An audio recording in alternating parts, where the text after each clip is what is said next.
இடது விழியில் தூசி விழுந்தால் வலது விழியும் கலங்கிவிடுமே. இருட்டில் கூட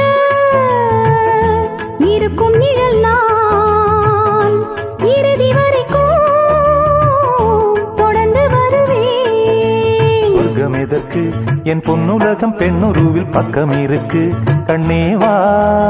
இந்த மனம்தான் என் மன்னவனும் வந்துலவும் நந்தவனம்தான் அன்பேவா. சுமையானது ஒரு சுகமானது சுவை நீரா. நீ பாதி நான் பாதி கண்ணம். அருகில் நீ இன்றி தூங்காது கண்ணே.